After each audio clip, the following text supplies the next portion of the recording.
L'EDCF soutient la croissance de pays en développement à travers le monde. Grâce au soutien de l'EDCF, beaucoup de changements positifs ont pu être vus dans différentes parties du monde en développement. Il fournit des prêts de concession pour promouvoir le développement économique et le bien-être des pays partenaires.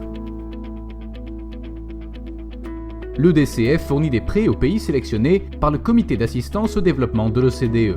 Il catégorise les pays éligibles à l'ODA en quelques groupes. Des conditions d'intérêt et de périodes de remboursement différentes sont appliquées à chaque groupe.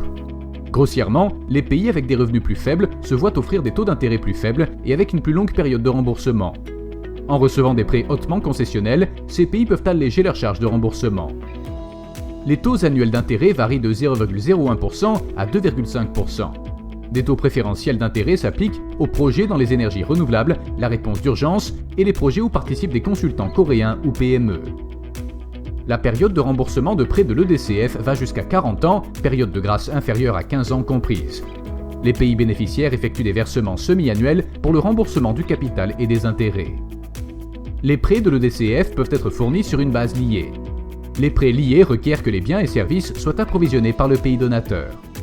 De ce fait, les prêts liés s'appliquent uniquement aux projets non viables commercialement, selon l'arrangement des crédits à l'exportation bénéficiant d'un soutien public pour prévenir leur utilisation comme sorte de subsidiaire à l'exportation. Cependant, si le niveau de concessionnalité d'un prêt fourni aux pays les moins développés est de plus de 50%, ou si le niveau dépasse 80%, ou si le montant du prêt est inférieur à 2 millions de SDR, les prêts liés sont autorisés à être accordés pour des projets viables commercialement. Les prêts de l'EDF couvrent jusqu'à 100% du coût total du projet. Cependant, pour les prêts non liés, ils couvrent jusqu'à 85% du coût du projet pour les pays autres que les pays les moins développés. Une garantie n'est pas requise si l'emprunteur est le gouvernement ou la banque centrale du pays bénéficiaire. Cependant, si l'emprunteur est un gouvernement local ou une corporation privée, une garantie de paiement délivrée par le gouvernement ou la banque centrale du pays bénéficiaire est nécessaire. L'EDCF bâtit son succès en développement en soutenant des projets variés dans les pays en développement, allant de l'énergie, des ressources hydrauliques, de l'assainissement, des secteurs de la santé aux projets des technologies de l'information et de la communication, où les compagnies coréennes sont en tête de la compétition. Un exemple est la construction de l'hôpital pédiatrique national en Ouzbékistan. Plus de 30% de la population de l'Ouzbékistan est constituée d'enfants de moins de 14 ans. Cependant, le taux de mortalité infantile de l'Ouzbékistan est environ 10 fois plus haut que la moyenne de l'OCDE.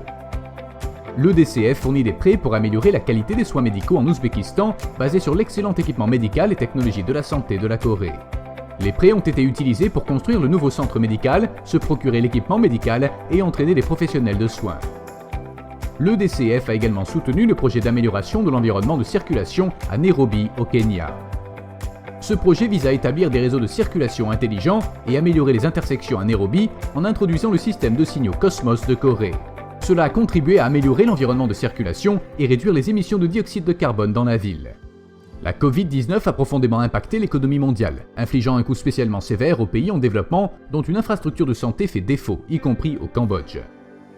Dans l'état d'urgence, le Cambodge a été forcé de rechercher des prêts et finances gouvernementales immédiats pour la reprise économique post-Covid-19. L'EDCF a rapidement fourni des prêts pour que le gouvernement du Cambodge puisse renforcer ses capacités de santé primaire et combattre la Covid-19. L'EDCF a également étendu son soutien à Jakarta en Indonésie pour aider à surmonter la pénurie d'eau et les problèmes de pollution causés par l'urbanisation rapide. Le gouvernement a construit le barrage polyvalent Karian près de Jakarta avec le soutien de l'EDCF. Les résidents de Jakarta et des régions avoisinantes peuvent maintenant bénéficier d'un flot constant d'eau courante et les victimes ainsi que les dégâts immobiliers causés par les inondations fréquentes ont baissé.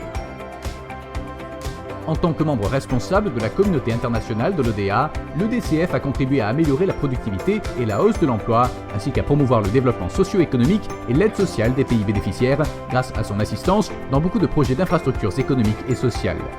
L'EDCF cultive également des échanges économiques entre la Corée et les pays partenaires en fournissant des opportunités aux compagnies coréennes avec des technologies avancées d'entrée sur le marché international.